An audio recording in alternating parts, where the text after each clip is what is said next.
Hi friends, welcome back to my YouTube channel. ಇವತ್ತಿನ ವಿಡಿಯೋಗೆ ನಿಮ್ಮೆಲ್ಲರಿಗೂ ಸ್ವಾಗತ. ವಿಳ್ಯೆದೆಲೆ ಹಾರನ ನಾನಿವತ್ತು ನಿಮ್ಮ ಮುಂದೆ ತಗೊಂಡು ಬಂದಿದ್ದೀನಿ. ವಿಶೇಷವಾಗಿ ದೇವರುಗಳಿಗೆ ವಿಳ್ಯೆದೆಲೆ ಹಾರ ತುಂಬಾ ಶ್ರೇಷ್ಠ.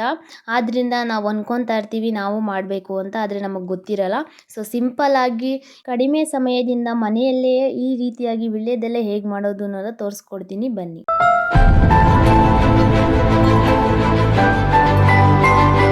ವಿಳ್ಯೆದೆಲೆ ಹಾರನ ಎಲ್ಲ ದೇವರುಗಳಿಗೂ ಹಾಕ್ತಾರೆ, ಆದರೆ ವಿಶೇಷವಾಗಿ ಆಂಜನೇಯ ಸ್ವಾಮಿಗೆ ಹಾಕ್ತಾರೆ. ನಾನು ಕೂಡ ಇಲ್ಲಿ ವಿಶೇಷವಾದ ದಿನಗಳಲ್ಲಿ ಆಂಜನೇಯ ಸ್ವಾಮಿಗೆ ವಿಳ್ಯೆದೆಲೆ ಹಾರನ ಮಾಡ್ತೀನಿ. 21 ಎಲೆಗಳ ವಿಳ್ಯೆದೆಲೆ ಹಾರ ಮಾಡ್ತಾ ಇರೋದ್ರಿಂದ ಚೆನ್ನಾಗಿಯೇ ಇರೋವಂಥ ವಿಳ್ಯೆದೆಲೆಗಳನ್ನ ನಾನಿಲ್ಲಿ 5 ತೊಗೊಂಡಿದ್ದೀನಿ, ಯಾವುದೇ ರೀತಿಯ ಡ್ಯಾಮೇಜಸ್ ಇರಲ್ಲ. ಸೊ ಮತ್ತು ಇಲ್ಲಿ 21 ಹೂಗಳು, ಅದರಲ್ಲಿ ಕೆಂಪು ಹೂಗಳನ್ನು ನಾನು 7 ಹೂಗಳ ತೊಗೊಂಡಿದ್ದೀನಿ. ಇನ್ನು ಮಿಕ್ಕಿದ 14 ಹೂಗಳನ್ನು ಸಾವಂತಿಗೆ ಅಥವಾ ಸೇವಂತಿಗೆ ಹೂಗಳನ್ನು ತೊಗೊಂಡಿದ್ದೀನಿ. ನೀವು ಯಾವ ಕಲರ್ ಹೂಗಳನ್ನಾದರೂ ಬೇಕಾದ್ರೆ ತೊಗೋಬೋದು, ಬಟ್ ಇಲ್ಲಿ ರೆಡ್ ಮತ್ತು ಯೆಲ್ಲೋ ಕಾಂಬಿನೇಷನ್ ತುಂಬಾ ಚೆನ್ನಾಗಿ ಕಾಣಿಸುತ್ತೆ. ಇದ್ರ ಜೊತೆಗೆ 3 ಮಟ್ಟೆ ಕಡ್ಡಿ ಅಂದರೆ ತೆಂಗಿನ ಗರಿ ಕಡ್ಡಿನ ತೊಗೊಂಡಿದ್ದೀನಿ. ಹಾಗೆ ಇವನ್ನೆಲ್ಲ ಕೋಣಿಸ್ಲಿಕ್ಕೆ ಸೂಜಿ ಮತ್ತು ದಾರನ ತೊಗೊಂಡಿದ್ದೀನಿ. ಇದಿಷ್ಟು ವಿಳ್ಯೆದೆಲೆ ಹಾರ ಮಾಡಲಿಕ್ಕೆ ಬೇಕಾಗಿರುವಂಥ ಐಟಮ್ಸ್. ಇವಾಗ ಇದನ್ನು ಹೇಗೆ ಮಾಡೋದು ಅಂತ ನೋಡೋಣ, ಬನ್ನಿ. ವಿಳ್ಯೆದೆಲೆಗಳನ್ನು ಎಲ್ಲನೂ ನೀಟಾಗಿ ನೀರಲ್ಲಿ ತೊಳ್ಕೊಂಡು ಒಂದು ಸೈಡ್ ಇಟ್ಕೊಳ್ಳೋಣ.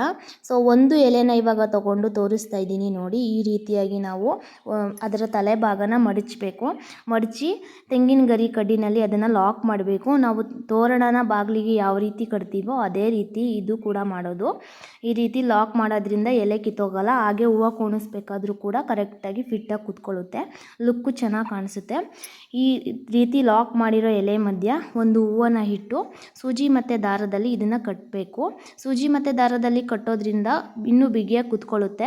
ನಾವು ದೇವಸ್ಥಾನ ತೊಗೊಂಡೋಗೋವರೆಗೂ ಅದು ಯಾವುದೇ ರೀತಿಯ ಕಿತ್ತೋಗೋದಾಗಲಿ ಅಥವಾ ಡ್ಯಾಮೇಜ್ ಆಗೋದಾಗಲಿ ಮತ್ತೊಂದಾಗಲಿ ಆಗಲ್ಲ. ಅದರಿಂದ ನಾವು ಈ ರೀತಿ ಸೂಜಿ ಮತ್ತು ದಾರದಲ್ಲಿ ಹೊಲಿಯೋದ್ರಿಂದ ಚೆನ್ನಾಗೂ ಇರುತ್ತೆ ಮತ್ತು ಕೋಣಿಸ್ಲಿಕ್ಕೂ ನಮಗೆ ಈಸಿ ಆಗುತ್ತೆ.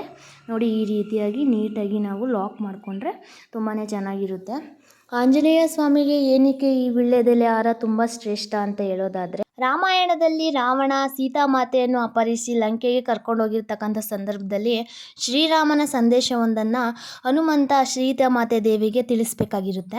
ಆ ಸಂದರ್ಭದಲ್ಲಿ ಹನುಮಂತ ಸಂದೇಶವೊಂದನ್ನು ತಗೊಂಡೋಗಿ ಸೀತಾಮಾತೆಗೆ ತಿಳಿಸಿದಾಗ ಸೀತಾಮಾತೆ ಕೃತಜ್ಞತಾ ಭಾವದಿಂದ ಹನುಮಂತನಿಗೆ ನೀಡಲಿಕ್ಕೆ ಹೂಗಳನ್ನು ಹುಡುಕ್ತಾರೆ. ಅಲ್ಲಿ ಹತ್ತಿರದಲ್ಲಿ ಎಲ್ಲೂ ಹೂಗಳು ಸಿಗದೇ ಇರೋಂಥ ಕಾರಣದಿಂದ ಒಂದು ವಿಳ್ಯೆದೆಲೆ ಬಳ್ಳಿಯನ್ನು ಹಾರವನ್ನಾಗಿ ಮಾಡಿ ಹನುಮಂತ ದೇವರಿಗೆ ಅರ್ಪಿಸೋದ್ರಿಂದ ಅಲ್ಲಿಂದ ಶುರುವಾಗುತ್ತೆ ಹನುಮಂತ ದೇವರಿಗೆ ವಿಶೇಷವಾಗಿ ವಿಳ್ಯೆದೆಲೆ ಹಾರ ಏನಕ್ಕೆ ಪ್ರಸಿದ್ಧಿ ಆಯಿತು ಅನ್ನೋದು.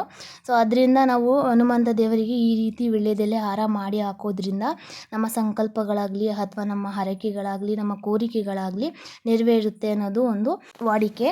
ನೋಡಿ, ಈ ರೀತಿಯಾಗಿ ಒಂದು ಎಲೆಗೆ ಒಂದು ಹೂವು ಹಾಗೆ ಸೂಜಿ ಮತ್ತು ದಾರದಲ್ಲಿ ಕೋಣಿಸ್ಕೊಂಡು ಈ ರೀತಿಯಾಗಿ ಇಟ್ಕೊಳ್ಳೋಣ. ಎಲ್ಲನೂ ಈ ರೀತಿಯಾಗಿ ಇಟ್ಕೊಂಡು ಲಾಸ್ಟಲ್ಲಿ ನಾವು ಇದನ್ನು ಕೋಣಿಸ್ಬೇಕಾಗತ್ತೆ. ನೀವು 11 ಎಲೆ ಅಥವಾ 21 ಎಲೆ 51 ಎಲೆ 101 ಎಲೆ ಈ ರೀತಿಯಾಗಿ ಮಾಡಬಹುದು. ನೋಡಿ, ಎಲ್ಲ ಹೂಗಳನ್ನು ನೀಟಾಗಿ ಎಲೆಗಳ ಜೊತೆ ಮಾಡಿಟ್ಟಿದ್ದೀನಿ, ನೋಡಲಿಕ್ಕೆ ಸುಂದರವಾಗಿ ಕಾಣಿಸ್ತಿದೆ.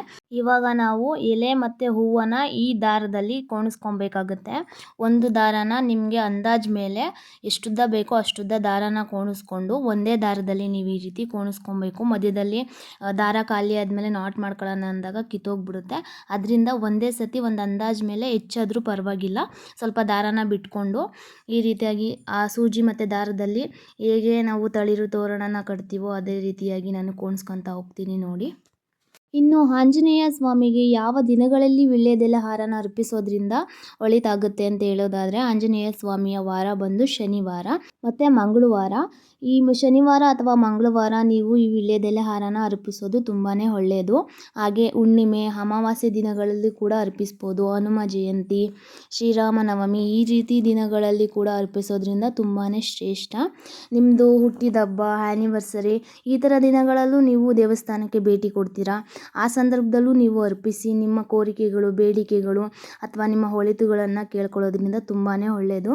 ನೋಡ್ತಿರ್ಬೋದು ನೀವು ಎಷ್ಟು ಸುಂದರವಾಗಿ ಕಾಣಿಸ್ತಿದೆ. ನೀಟಾಗಿ ಕೋಣಿಸೋದ್ರಿಂದ ಈ ಹೂವು, ಎಲೆ, ಸೂಜಿ ದಾರ ಮತ್ತು ತೆಂಗಿನ ಗರಿ ಇವೆಲ್ಲ ಇತ್ತು ಅಂತಂದರೆ ಕೇವಲ ಅರ್ಧ ಗಂಟೆಯಲ್ಲಿ ನಾವು ಈ ವಿಳ್ಯೆದೆಲೆ ಹಾರನ ತಯಾರಿಸ್ಬೋದು.